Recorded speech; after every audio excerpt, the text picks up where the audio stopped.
जय महादुर्गा, जय माता दी। पौराणिक कथाओं के अनुसार एक समय महर्षि परशुराम के शिष्य सुमेधा ऋषि द्वारा रचित त्रिपुरा रहस्यमय में इनका वर्णन मिलता है। इस ग्रंथ में भगवान परशुराम, दत्तात्रेय तथा हयग्रीव और अगस्त्य मुनि के माध्यम से वार्तालाप की शैली में भगवती के प्राकट्य की कथा एवं महात्म्य का विस्तार से वर्णन किया गया है। इनके प्रादुर्भाव से जो कथा प्रचलित है उसके अनुसार जब भगवान शिव के तीसरे नेत्र से कामदेव भस्म हो गए तथा माता गौरी ने उस कामदेव के शरीर की भस्म को एकत्रित करके उसका एक पुतला बनाया तथा भगवान आशुतोष से कहने लगे कि हे स्वामी, इस पुतले में प्राण प्रतिष्ठा कर दो, क्योंकि गणपति के लिए कोई सखा नहीं है, अतएव ये हमारा गणपति इसके साथ क्रीड़ा किया करेगा। माता जगदम्बा की विनती पर योगेश्वर भगवान महाकाल ने उस पुतले में प्राण प्रतिष्ठा कर दी, परंतु शिवजी के क्रोध में भस्म होने के कारण उस भस्म में तमोगुण के परमाणु थे। वे पुतला मनुष्य रूप धरकर जीवित हो गया, किंतु भस्म में तमोगुण होने के कारण वे असुर बना। इस भस्म के पुतले में जो जीव आया वे महालक्ष्मी के माणिक्य शेखर नाम का एक सेवक था और वे घटना कुछ इस प्रकार थी। एक समय गंगा तट पर माता लक्ष्मी तपस्या कर रही थी तथा अपने नेत्रों को बंद करके माता त्रिपुर सुंदरी का ध्यान कर रही थी। उन्होंने अपने सेवक माणिक्य शेखर जी से कहा कि देखो, मेरी तपस्या में कोई विघ्न नहीं पड़ना चाहिए, तुम सावधानी से मेरी रक्षा करो। ऐसा कहकर लक्ष्मी जी ध्यान में मगन हो गई तथा माणिक्य शेखर पहरा देता रहा। उसी समय एक रमणी अलकनंदा नदी में स्नान करने आई। अंतर गोता लगाते समय उसका पैर फिसल जाने के कारण वे डूबने लगी तथा उसने अपनी सहायता हेतु चीख पुकार की। उसकी चीख पुकार सुनकर माणिक्य शेखर दौड़ता है तथा उस रमणी के प्राण बचा लेता है और उस रमणी का सुंदर यौवन देखकर माणिक्य शेखर के हृदय में काम प्रकट होता है। इस प्रकार माणिक्य शेखर का निष्ठापूर्ण व्यवहार देखकर रमणी घोर पुकार करती हुई माता लक्ष्मी जी की शरण में आ गई। उपयुक्त वृत्तांत जानने के बाद माता लक्ष्मी ने माणिक्य शेखर को दैत्य वन जाने का शाप दिया। तत्पश्चात उस माणिक्य शेखर की रूह उस पुतले में आ गई।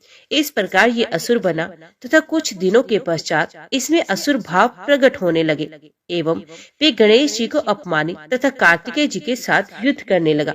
अनंत उसने धन, वैभव, पद तथा शक्ति की प्राप्ति के लिए उसने गंगा के किनारे 10,000 वर्ष तक तप किया।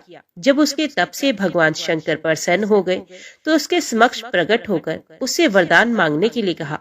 तो उस दैत्य ने वरदान रूपी जीवन दान मांगा, अर्थात अमृतत्व की अभिलाषा दिखाई, परंतु भगवान उसे अमर करने में असमर्थ थे। इस प्रकार वे निराश होकर पुण्य तप करने चला गया तथा उसने 1,00,000 वर्ष तक तप भी किया। इससे संतुष्ट होकर भगवान आशुतोष ने उसे त्रिलोक पर शासन करने तथा देव, दानव, मानव आदि सभी पर विजय प्राप्त करने का वरदान दिया, परंतु ब्रह्मादि देवों को उसके अधीन नहीं रखा, ना ही अमृतत्व का वरदान ही दिया। वे दैत्य इससे संतुष्ट नहीं हुआ और पुण्य तपस्या करने गया।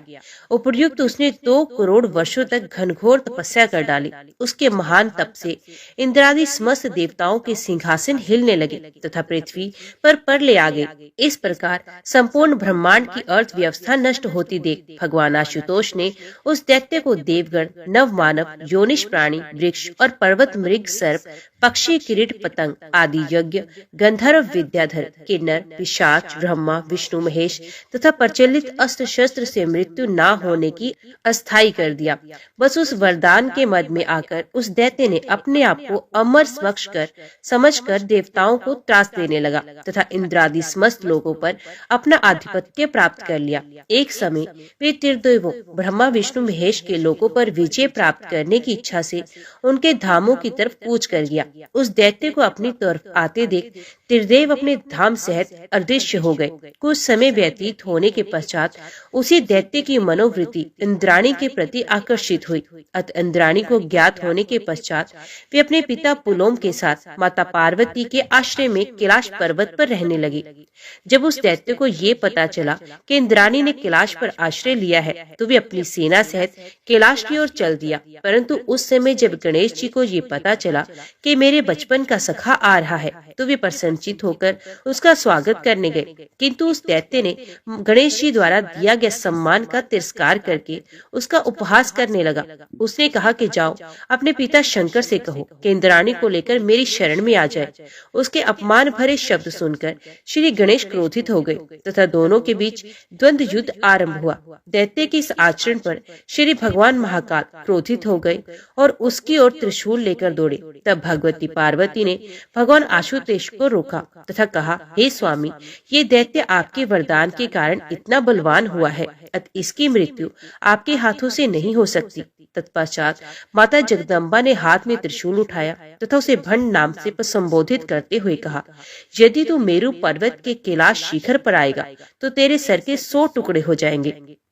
उसी दिन से उसका नाम भंडासुर पड़ा।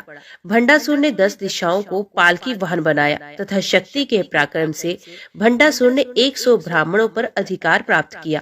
तारकासुर नाम का एक दैत्य था। वे 5 ब्राह्मण का ब्रह्मांड का प्रतिनिधित्व करता था। उसने अपनी पुत्री का विवाह भंडासुर के साथ किया तथा भंडासुर को 5 ब्रह्मांड दान में दिए। इस प्रकार भंडासुर 105 ब्रह्मांड का शासक हुआ तथा देवताओं पर घोर अत्याचार करने लगा। तत्पश्चात देवताओं ने मंत्रणा करने के पश्चात त्रिपुर सुंदरी भगवती का महायज्ञ प्रारंभ किया।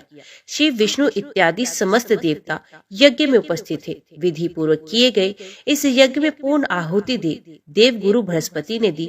उस यज्ञ की पूर्ण आहुति से एक विशालकाय ज्वाला प्रकट हुई तथा उससे भगवती त्रिपुर सुंदरी का प्रादुर्भाव हुआ। तत्पश्चात देवी ने नारद जी को शांति दूत बनाकर भेजा, परंतु वे दैत्य भंडासुर नहीं माना तथा माता जगदम्बा से युद्ध करने को तैयार हुआ।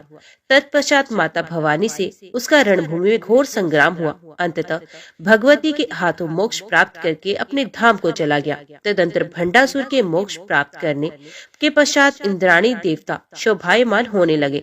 ये देवी भक्ति मुक्ति प्रदायिनी है। इनके अन्यंतर नाम भी है षोडशी, ललिता, लीलावती, लीलामती, लीलता अंबिका, लीलेशी, राजराजेश्वरी। इनकी 4 भुजाएं तथा 3 नेत्र हैं। सदा शिव पर स्थित कमल के आसन पर विराजमान है। इनके चारों हाथों में पाश, अंकुश, धनुष, बाण सुशोभित है। ये देवी सौम्य है। जो मनुष्य इस देवी का आश्रय पाता है उसमें तथा देवताओं में कोई अंतर नहीं माना जाता। इनको पंचवक्त्र अर्थात 5 मुख वाली भी कहा गया है।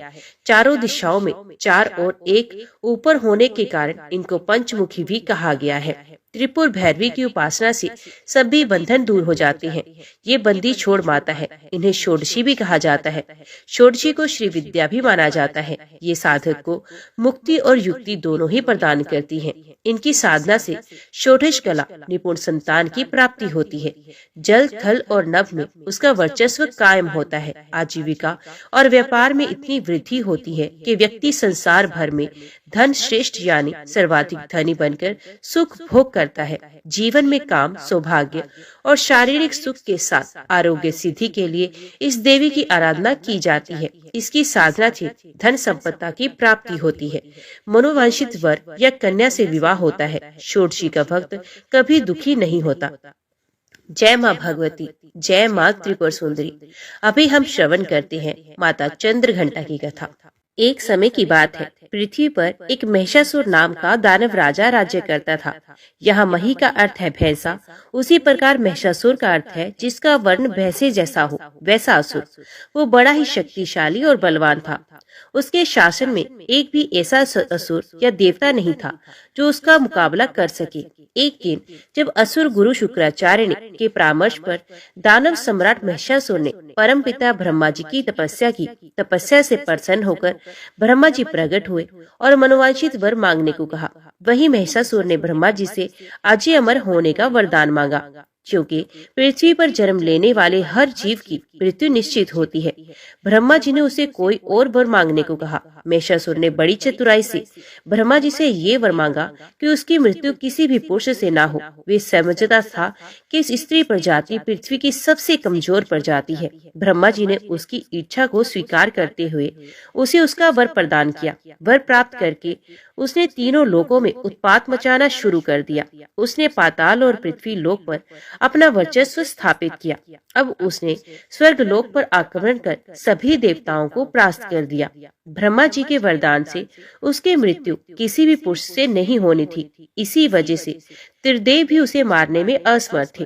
सभी देवता त्राही त्राही करके त्रिदेव के पास इस समस्या का समाधान लेने पहुंचे। सभी देवताओं ने सारा वृत्तांत त्रिदेवों को सुनाया। वृत्तांत सुन देवदेव बहुत ही क्रोधित हुए और उनके मुख से एक तीव्र ऊर्जा बाहर आने लगी और कुछ समय पश्चात एक देवी प्रकट हुई। उनकी 10 भुजाएं थी और मस्तिष्क पर अर्धचंद्र घंटे के आकार से सुशोभित हो रहा था।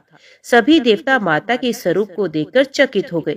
महादेव ने अपना त्रिशूल और भगवान विष्णु ने अपना चक्र उन्हें प्रदान किया और इसी के चलते देवराज इंद्र ने अपना वज्र देवी को प्रदान किया और बारी बारी सभी देवताओं ने अपने अस्त्र शस्त्र देवी को प्रदान किए। देखते ही देखते माता का स्वरूप विकराल बनता गया और माता महिषासुर का वध करने निकल पड़ी। महिषासुर और माता के बीच एक घमासान युद्ध हुआ। आकाश और पाताल हर जगह त्राही त्राही मच गई थी। एक के बाद एक सारे बड़े असुर मारे गए और अंततः माता चंद्रघंटा ने विकराल असुर महिषासुर का भी वध कर दिया। इस तरह माता ने देवताओं और मनुष्यों की रक्षा की और उन्हें महिषासुर जैसे दानव से बचाया। जय माँ भगवती, जय माँ चंद्रघंटा। अभी हम श्रवण और पठन करते हैं देवी महात्म्य दुर्गा सप्तशती का पाठ। जगदम्बा श्री अंगों की कांति उदय काल के सहस्र सूर्य के समान है। वे लाल रंग की रेशमी साड़ी पहने हुए हैं। उनके गले में मुंडमाला शोभा पा रही है। दोनों स्तनों पर रक्त चंदन का लेप लगा हुआ है। वे अपने कर कमलों में जप मालिका, विद्या, अभय तथा वर मुद्राएं धारण किए हैं। 3 नेत्रों से सुशोभित मुखार विंद की बड़ी शोभा हो रही है। उनके मस्तक पर चंद्रमा के साथ ही रक्तमय मुकुट बंधा हुआ है तथा वे कमल के आसन पर विराजमान है। ऐसी देवी को मैं भक्ति पूर्वक प्रणाम करता हूँ। ऋषि कहते हैं, दैत्यों की सेना को इस प्रकार तहस नहस होते देख महादैत्य सेनापति चिक्षुर क्रोध में भरकर अंबिका देवी से युद्ध करने को आगे बढ़ा। वे असुर रणभूमि में देवी के ऊपर इस प्रकार बाणों की वर्षा करने लगा जैसे बादल मेरु गिरु के शिखर पर पानी की धार बरसा रहा हो। तब देवी ने अपने बाणों से उसके बाण समूह को अनायास ही काटकर उसके घोड़ों और सारथी को भी मार डाला। साथ ही उसके धनुष तथा अत्यंत ऊंची ध्वजा को भी तत्काल ही काट गिराया। धनुष कट जाने पर उसके अंगों को अपने बाणों से बींध डाला। धनुष, रथ, घोड़े और सारथी के नष्ट हो जाने पर वे असुर ढाल और तलवार लेकर देवी की ओर दौड़ा। उसने तीखी धार वाली तलवार से सिंह के मस्तक पर चोट करके देवी की भी बाईं भुजा में बड़े वेग से प्रहार किया। राजन, देवी की वहां पर पहुंचते ही वे तलवार टूट गई। फिर तो क्रोध से लाल आंखें करके उस राक्षस ने शूल हाथ में लिया और उसे उस महादैत्य ने भगवती भद्रकाली के ऊपर चलाया। वे शूल आकाश से गिरते हुए सूर्यमंडल की भांति अपने तेज से प्रज्वलित हो उठा। उस शूल को अपनी ओर आते देख देवी ने भी शूल का प्रहार किया। उससे राक्षस के शूल के सैकड़ों टुकड़े हो गए। साथ ही महादैत्य चिक्षुर की भी धज्जियां उड़ गई। वे प्राणों से हाथ धो बैठा। महिषासुर के सेनापति उस महापराक्रमी चिक्षुर के मारे जाने पर देवताओं को पीड़ा देने वाला चामर हाथी पर चढ़कर आया। उसने भी देवी के ऊपर शक्ति का प्रहार किया, किंतु जगदम्बा ने उसे अपने हुंकार से ही आहत एवं निष्प्राण करके तत्काल पृथ्वी पर गिरा दिया। शक्ति को टूटकर गिरी हुई देखकर चामर को बड़ा क्रोध हुआ। अब उसने शूल चलाया, किंतु देवी ने उसे भी अपने बाणों द्वारा काट दिया। इतने में ही देवी का सिंह उछलकर हाथी के मस्तक पर चढ़ बैठा और उस दैत्य के साथ खूब जोर लगाकर बाहु युद्ध करने लगा। दोनों लड़ते लड़ते हाथी से पृथ्वी पर आ गिरे और अत्यंत क्रोध में भरकर एक दूसरे पर बड़े भयंकर प्रहार करते हुए लड़ने लगे। तदंतर सिंह बड़े वेग से आकाश की ओर उछला और उधर से गिरते समय उसने पंजों की मार से चामर का सर धड़ से अलग कर दिया। इसी प्रकार उदगर भी शिला और वृक्ष आदि की मार खाकर रणभूमि में देवी के हाथ से मारा गया तथा कराल भी दांतों, मुक्कों और थप्पड़ों की चोट से धराशायी हो गया। क्रोध में भरी हुई देवी ने गदा की चोट से उद्धत का कचमुंबर निकाल दिया। बिंधी पाल से वाष्कल को तथा बाणों से ताम्र और अंधक को मौत के घाट उतार दिया। 3 नेत्रों वाली परमेश्वरी ने त्रिशूल से उग्रासे, उग्रवीर तथा महाहनु नामक दैत्य को मार दिया। तलवार की चोट से विडाल के मस्तक को धड़ से अलग कर दिया। दुर्दुर और दुर्मुख इन दोनों को भी अपने बाणों से यमलोक भेज दिया। इस प्रकार अपनी सेना का संगार होते देख महिषासुर ने भैंसे का रूप धारण करके देवी के गणों को त्रास करना शुरू किया। किन्हीं को धुतनों से मारकर, किन्हीं को ऊपर खुरों को प्रहार करके, किन्हीं की पूंछ से चोट पहुंचाकर, कुछ को सींगों से विदीर्ण करके, कुछ गणों को वेग से, किन्हीं को सिंहनाद से, कुछ को चक्कर देकर और कितनों को निश्वास वायु के झोंके से धराशायी कर दिया। इस प्रकार गणों की सेना को गिराकर वे असुर महादेवी के सिंह को मारने के लिए झपटा। इससे जगदम्बा को बड़ा क्रोध हुआ। उधर महाप्रकर्मी महिषासुर भी क्रोध में भरकर धरती को खुरों से खोदने लगा तथा अपने सींगों से ऊंचे ऊंचे पर्वतों को उठाकर फेंकने लगा और गर्जने लगा।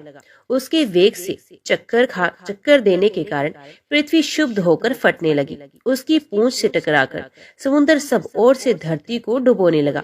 हिलते हुए सींगों के आघात से विदीर्ण होकर बादलों के टुकड़े टुकड़े हो गए। उसके श्वास की प्रचंड वायु के वेग से उड़े हुए सैकड़ों पर्वत आकाश से गिरने लगे। इस प्रकार क्रोध में भरे हुए उस महादैत्य को अपनी ओर आते देख चंडिका ने उसका वध करने के लिए महान क्रोध किया। उन्होंने पाश फेंककर उस महान असुर को बांध लिया। उस महासंग्राम में बंध जाने पर उसने भैंसे का रूप त्याग दिया और तत्काल सिंह के रूप में वे प्रकट हो गया। उस अवस्था में जगदम्बा ज्यों ही उसका मस्तक काटने को उद्यत हुई, त्यों ही वे खड्गधारी पुरुष के रूप में दिखाई देने लगा। तब देवी ने तुरंत ही बाणों की वर्षा करके ढाल और तलवार के साथ उस पुरुष को भी बींध डाला। इतने में ही वे महान गजराज के रूप में परिणित हो गया तथा अपनी सूंड से देवी के विशाल सिंह को खींचने और गर्जने लगा। खींचते समय देवी ने तलवार से उसकी सूंड काट डाली।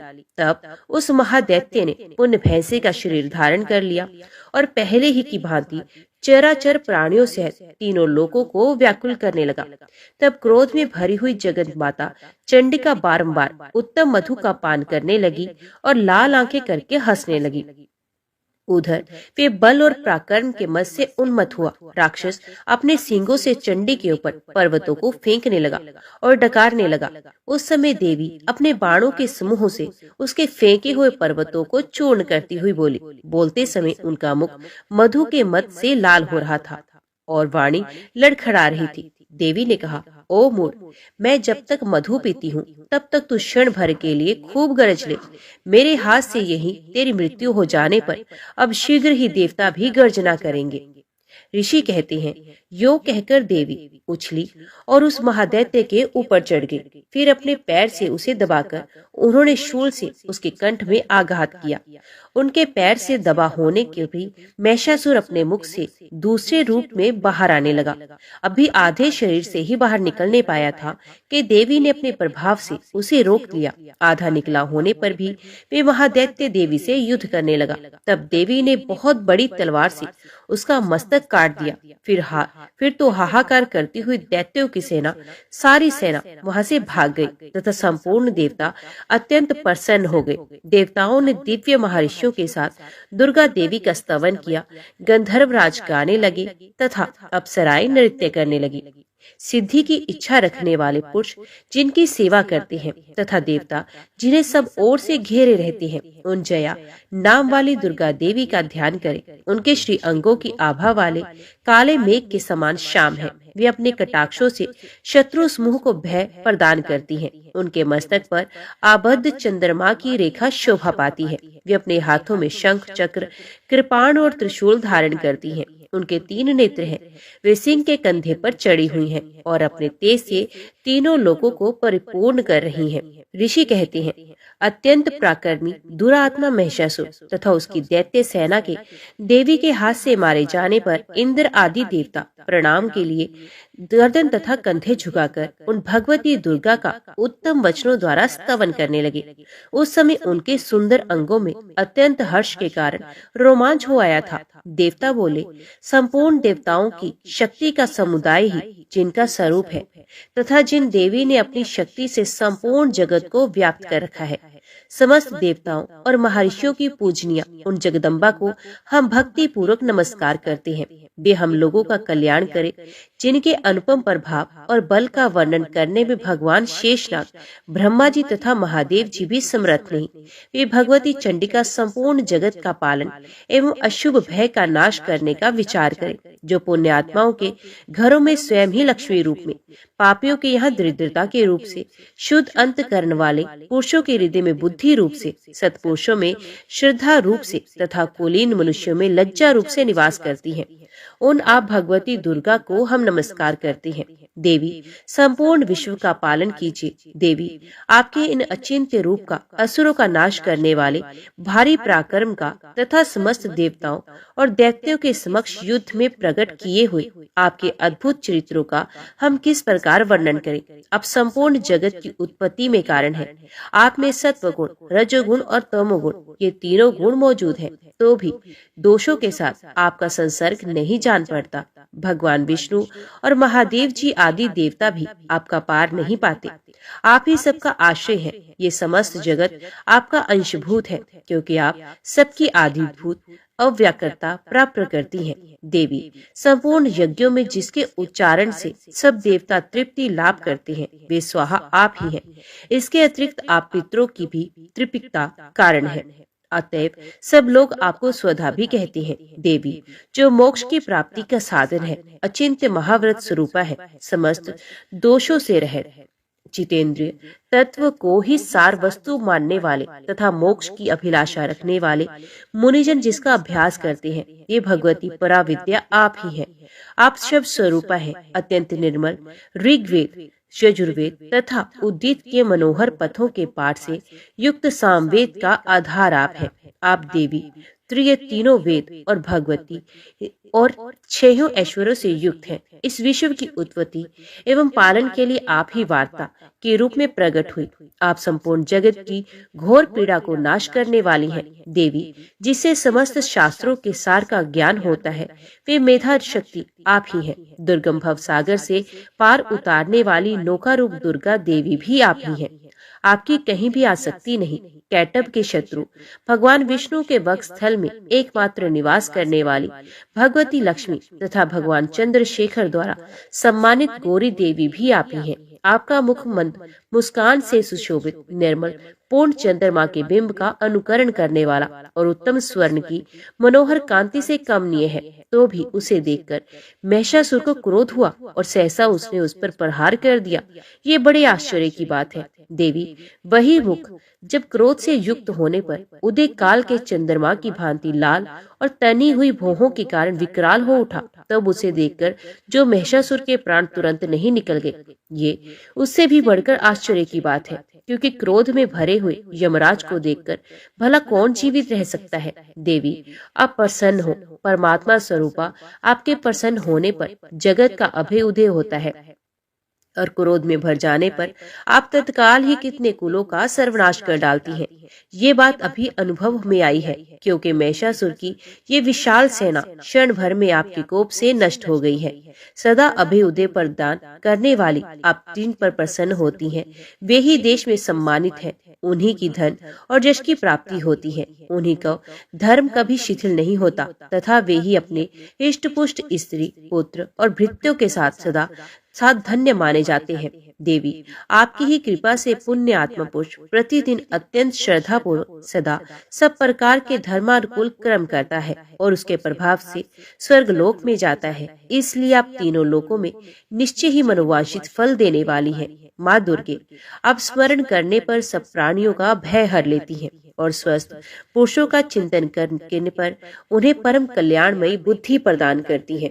दुख, दरिद्रता और भय हरने वाली देवी, आपके सिवा दूसरी कौन है जिसका चित्त सबका उपकार करने के लिए सदा ही दयाद्र रहे। देवी, इन राक्षसों के मारने से संसार को सब सुख मिले तथा ये राक्षस चिरकाल तक नरक में रहने के लिए भले ही पाप करते रहे हों, इस समय संग्राम में मृत्यु को प्राप्त होकर स्वर्ग लोक में जाए, निश्चय ही यही सोचकर आप शत्रु का वध करती हैं। आप शत्रुओं पर शस्त्रों का प्रहार क्यों नहीं करती? समस्त अस्त्रों को दृष्टिपात मात्र से ही भस्म क्यों नहीं कर देती? इसमें एक रहस्य है। ये शत्रु भी हमारे शस्त्रों से पवित्र होकर उत्तम लोकों में जाए, इस प्रकार उनके प्रति भी आपका विचार अत्यंत उत्तम रहता है। खड़ग के तेज पुंज की भयंकर दीप्ति से तथा आपके त्रिशूल के अग्रभाग की घनीभूत प्रभा से चौंधियाकर जो असुरों की आंखें फूट नहीं गई, उसमें कारण यही था कि वे मनोहर रश्मियों के युक्त चंद्रमा के समान आनंद प्रदान करने वाले आपके सुंदर मुख का दर्शन करते थे। देवी, आपका शील दुराचारियों के बुरे बर्ताव को दूर करने वाला है। साथ ही यही रूप ऐसा है जो कभी चिंतन में आ ही नहीं सकता, जिसकी कभी दूसरों से तुलना नहीं हो सकती, तथा आपका बल और पराक्रम तो उन दैत्यों का भी नाश करने वाला है जो कभी देवताओं के पराक्रम को भी नष्ट कर चुके थे। इस प्रकार आपने शत्रुओं पर भी अपनी दया ही प्रकट की है। वरदायिनी देवी, आपके इस पराक्रम की किसके साथ तुलना हो सकती है? तथा शत्रु को भय देने वाला एवं अत्यंत मनोहर ऐसा रूप भी आपके सिवा और कहाँ है? हृदय में कृपा और युद्ध में निष्ठुरता, ये दोनों बातें तीनों लोगों के भीतर केवल आप में ही देखी गई है। माता, आपने शत्रुओं का नाश करके इस समस्त लोकी की भी रक्षा की है। उन शत्रुओं को भी युद्ध भूमि में मारकर स्वर्गलोक में पहुंचाया है तथा उन्मत्त दैत्यों से प्राप्त होने वाले हम लोगों के भय को भी दूर किया। आपको हमारा नमस्कार है। देवी, आप शूल से हमारी रक्षा करें, अंबिके खड्ग से भी हमारी रक्षा करें तथा घंटा की ध्वनि और धनुष के टंकार से हमारी रक्षा करें।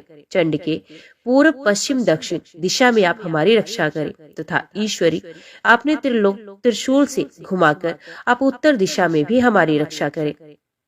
तीनों लोकों में आपके जो परम सुंदर एवं अत्यंत भयंकर रूप विचरते रहते, उनके द्वारा भी आप हमारी तथा इस भूलोक की रक्षा करें। अंबिके, आपके कर पालवों में शोभा पाने वाले खड्ग, शूल और गदा आदि जो अस्त्र हो, उन सबके द्वारा आप सब ओर से हम लोगों की रक्षा करें। ऋषि कहते हैं, इस प्रकार जब देवताओं ने जगन माता दुर्गा की स्तुति की और नंदन वन के दिव्य पुष्पों एवं गंध चंदन आदि के साथ उनका पूजन किया, फिर सबने मिलकर जब भक्ति पूर्वक दिव्य धूपों की सुगंधिक निवेदन की, देवी ने प्रसन्न वंदन होकर प्रणाम करते हुए सब देवताओं से कहा। देवी बोली, हे देवताओं, तुम सब लोग मुझसे जिस वस्तु की अभिलाषा रखते हो उसे मांगो। देवता बोले, भगवती ने हमारी सब इच्छा पूर्ण कर दी है, अब कुछ भी बाकी नहीं रहा, क्योंकि हमारा ये शत्रु महिषासुर मारा गया। महेश्वरी, इतने पर भी यदि आप हमें और वर देना चाहती हैं, तो हम जब जब आपका स्मरण करें तब तब आप दर्शन देकर हम लोगों के महान संकट दूर कर दे। ये तथा पंच प्रसन्न मुखी अंबिके, जो मनुष्य इन स्तोत्रों द्वारा आपकी स्तुति करे, उसे वित्त, समृद्धि और वैभव देने के साथ ही उसकी धन और स्त्री आदि संपत्ति को भी बढ़ाने के लिए आप सदा हम पर प्रसन्न रहे। ऋषि कहते हैं, राजन, देवताओं ने जब अपने तथा जगत के कल्याण के लिए भद्रकाली देवी को इस प्रकार प्रसन्न किया, तब वे तथास्तु कहकर वहां से अंतर्ध्यान हो गई।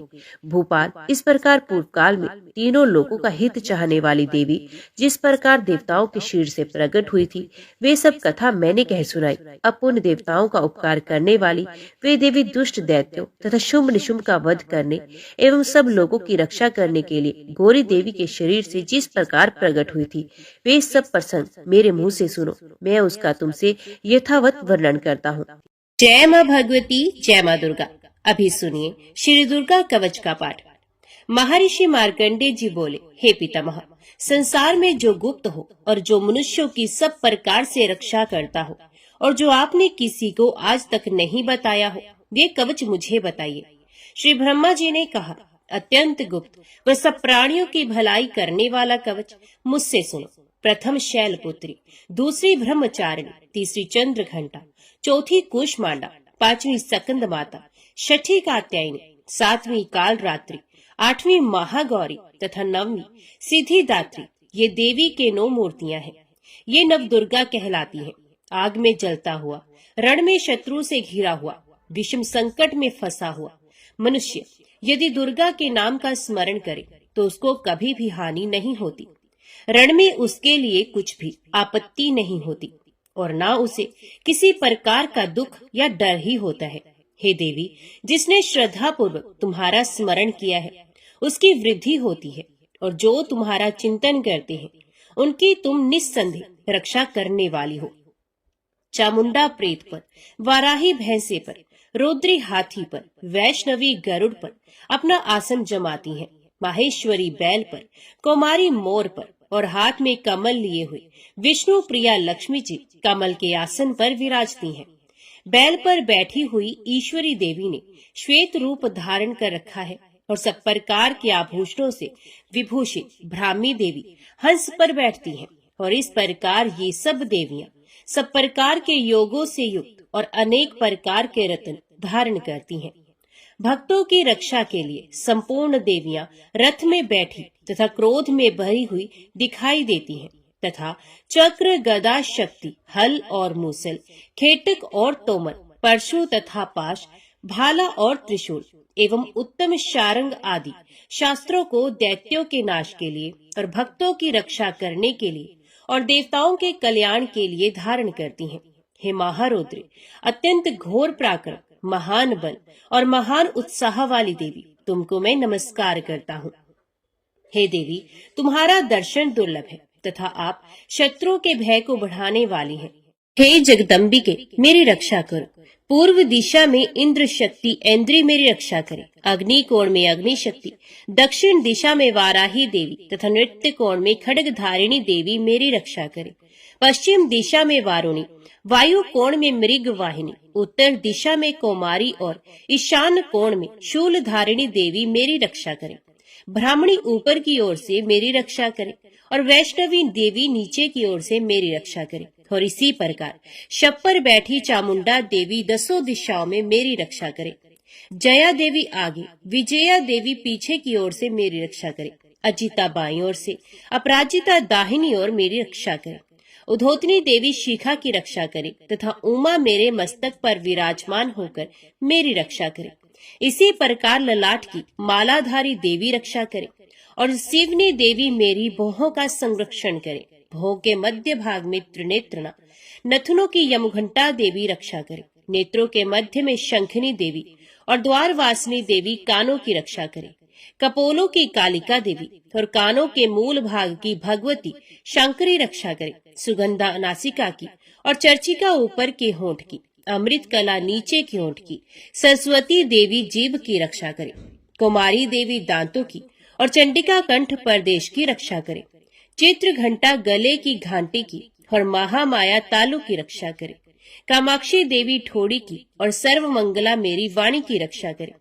भद्रकाली गर्दन की और धनुर्धरी पीठ के मेरुदंड की रक्षा करे। कंठ के बाहरी भाग की नीलग्रीवा और कंठ की नली की नलकूबरी रक्षा करे। दोनों कंधों की खड़गनी और वज्रधारणी मेरी दोनों बाहों की रक्षा करे। दोनों हाथों की दंडनी और उंगलियों की रक्षा अंबिका देवी करे। शूलेश्वरी देवी संपूर्ण नखों की, कुलेश्वरी देवी मेरी कुक्षी की रक्षा करे। महादेवी दोनों स्तनों की और शोक विनाशिनी देवी मन की रक्षा करे। ललिता देवी हृदय की और शूल धारिणी उदर की रक्षा करे। कामिनी देवी नाभि की, गृहेश्वरी गृह भाग की, पूतना और कामिका लिंग की और महेश वाहिनी गुदा की रक्षा करे। संपूर्ण कामनाओं को पूर्ण करने वाली महाबला देवी दोनों जंघाओं की रक्षा करे। विंध्यवासिनी दोनों घुटनों की और तेजसी देवी दोनों पांवों के पृष्ठ भाग की, श्रीधरी पांवों की उंगलियों की, तलवासिनी तलुओं की, दंश्राकाली देवी नखों की, ऊर्ध्व केशनी केशों की, बाघेश्वरी वाणी की रक्षा करे। रोमावलियों के छिद्रों की, कोवेरी और त्वचा की बागेश्वरी देवी रक्षा करे। पार्वती देवी रक्त, मज्जा, वसा, मांस, हड्डी की रक्षा करे।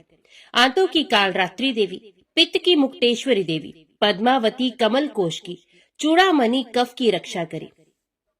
ज्वालामुखी नसों के जल की रक्षा करे। अभेद्या देवी शरीर के सब जोड़ों की रक्षा करे। ब्राह्मणी मेरे वीर की, क्षत्रेश्वरी देवी छाया की तथा धर्मधारिणी देवी मेरे अहंकार, मन और बुद्धि की रक्षा करे। प्राण अपान, व्यान उदान और समान की वज्रहस्ता देवी रक्षा करे। कल्याण शोभना मेरे प्राण की रक्षा करे। रस, रूप, गंध, शब्द और स्पर्श इन विषयों का अनुभव करते समय योगिनी देवी मेरी रक्षा करे तथा सत्वगुण, रजोगुण और तमोगुण की रक्षा नारायणी देवी करे। आयु की रक्षा वाराही देवी करे। वैष्णवी धर्म की तथा चक्रणी देवी मेरे यश, कीर्ति, लक्ष्मी, धन, विद्या की रक्षा करे। इंद्राणी मेरे शरीर की रक्षा करे और हे चंडिके आप मेरे पशुओं की रक्षा करे। महालक्ष्मी मेरे पुत्रों की रक्षा करे और भैरवी मेरी पत्नी की रक्षा करे। राजा के दरबार में महालक्ष्मी तथा सब और व्याप्त रहने वाली विजया देवी चारों ओर से मेरी रक्षा करे। जो स्थान रक्षा से रहित हो और कवच में रह गया हो उसकी पापों का नाश करने वाली जयंती देवी मेरी रक्षा करे। अपना शुभ चाहने वाले मनुष्य को बिना कवच के एक पल भी कहीं नहीं जाना चाहिए, क्योंकि कवच रखने वाला मनुष्य जहाँ जहाँ भी जाता है वहाँ वहाँ उसे अवश्य धन लाभ होता है तथा विजय प्राप्त करता है। वे जिस अभीष्ट वस्तु की इच्छा करता है वह उसको इस कवच के प्रभाव से अवश्य मिलती है और वह इसी संसार में महा ऐश्वर्य को प्राप्त करता है। कवचधारी मनुष्य निर्भय होता है और वह तीनों लोकों में माननीय होता है। देवी का ये कवच देवताओं के लिए भी दुर्लभ है। जो प्रतिदिन नियम पूर्वक तीनों संध्याओं के समय श्रद्धा के साथ इसका पाठ करता है उसे देव शक्ति प्राप्त होती है। वे तीनों लोकों को जीत सकता है तथा अकाल मृत्यु से रहित होकर 100 वर्षों तक जीवित रहता है। इसका लूता, चरम मार्ग, विस्फोटक आदि समस्त व्याधियां समूल नष्ट हो जाती हैं और स्थावर जंगम तथा कृत्रिम विष दूर होकर उनका कोई असर नहीं होता तथा समस्त अभिचारक प्रयोग और इस तरह के जितने यंत्र मंत्र इत्यादि होते हैं इस कवच के हृदय में धारण करने से नष्ट हो जाते हैं। इसके अतिरिक्त पृथ्वी पर विचरने वाले भूचर, नभचर, जलचर प्राणी उपदेश मात्र से सिद्ध होने वाली निमट कोटि के देवता, अपने जन्म से साथ प्रकट होने वाले देवता, कुल देवता, माला आदि डाकिनी, शाकिनी, अंतरिक्ष में विचरने वाली अत्यंत बलवती भयानक डाकिनियां, ग्रह, भूत, पिशाच, यक्ष, गंधर्व, राक्षस, ब्रह्म राक्षस, बेताल, कुष्मांड और भैरवादी अनिष्ट कारक देवता भी उस मनुष्य को जिसने कि अपने हृदय में ये कवच धारण किया हुआ है देखते ही भाग जाते हैं। इस कवच के धारण करने से मन और तेज बढ़ता है। जो मनुष्य इस कवच का पाठ करके उसके पश्चात सप्तशती चंडी का पाठ करता है उसका यश जगत में विख्यात होता है।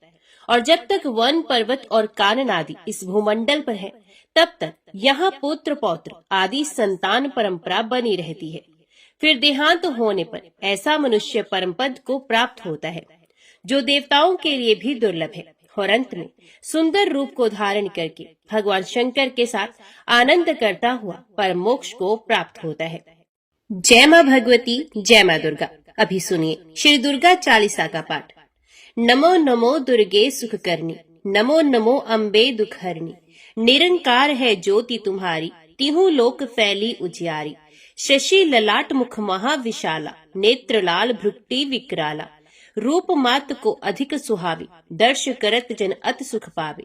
तुम संसार शक्ति लैकीना, पालन हेतु अन्न धन दीना। अन्नपूर्णा हुई जगपाला, तुम ही आदि सुंदरी बाला। परले काल सब नाशनहारी, तुम गौरी शिव शंकर प्यारी। शिव योगी तुम्हारे गुण गावे, ब्रह्मा विष्णु तुम्हें नित्य ध्यावे। रूप सरस्वती को तुम धारा, देश बुद्धि ऋषि मुनन उबारा। धरियो रूप नरसिंह को अम्बा, प्रगट भई फाड़ कर खम्बा। रक्षा कर प्रहलाद बचायो, हिरणाक्ष को स्वर्ग पठायो। लक्ष्मी रूप धरो जग माही, श्री नारायण अंग समाही। शिर सिंधु में करत विलासा, दया सिंधु दीजे मन आसा। हिंगलाज में तुम्ही भवानी, महिमा अमत न जात बखानी। मातंगी और धूमावती माता, भुवनेश्वरी बगला सुखदाता। श्री भैरव तारा जग तारणी, शीर्ण भाल भव दुख निवारणी। केहर वाहन सोह भवानी, लांगुर वीर चलत अगवानी। कर में खप्पर खड़ग विराजे, जाको देख काल डरबाजे। सोहे अस्त्र और त्रिशूला, जाते उठत शत्रु है शूला। नगर कोट में तुम्ही विराजत, तिहु लोक में डंका बाजत। शुंभ निशुंभ दानव तुम मारे, रक्त बीज शंखन संघारे। महिषासुर अभमानी, जय अखबार मही अकुलानी। रूप कराल काली का धारा, सेन सहित तुम ते संघारा। परिगाढ़ संतन पर जब जब, भई सहाय मात तुम तब तब। अमरपुरी और वास्तव लोका, तब महिमा सब रहे अशोका। ज्वाला में है ज्योति तुम्हारी, तुम्हें सदा पूजे नर नारी।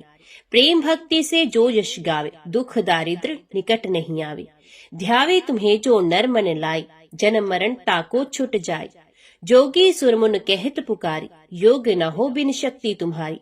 शंकर आचार्य स्तप कीनो, कामर क्रोध जीत सब लीनो। निश्चिंत ध्यान धरो शंकर को, काहू काल नहीं सुमिरो तुमको। शक्ति रूप का मर्म न पायो, शक्ति गई तब मन पछतायो। शरणागत हुई कीर्ति बखानी, जय जय जय जगदम्बा भवानी। भई प्रसन्न आद जगदम्बा, तिस शक्ति नहीं कीन विलंबा। मोको मात कष्ट अत घेरो, तुम बिन कौन हरे दुख मेरो। रिपु मूर्ख मोह अत डर पावे, शत्रु नाश कीजे महारानी। सुमिरो इक चित तुम्हें भवानी। करो कृपा हे मात दयाला, रिद्धि सिद्धि दे करो निहाला। जब लग ज्यों दया फल पाओ, तुम्हारो यश में सदा सुनाओ। दुर्गा चालीसा जो कोई गावे, सब सुख भोग परम पद पावे। देवी दास शरण निज जानी, करहो कृपा जगदम्ब भवानी। जय मां भगवती, जय मां दुर्गा।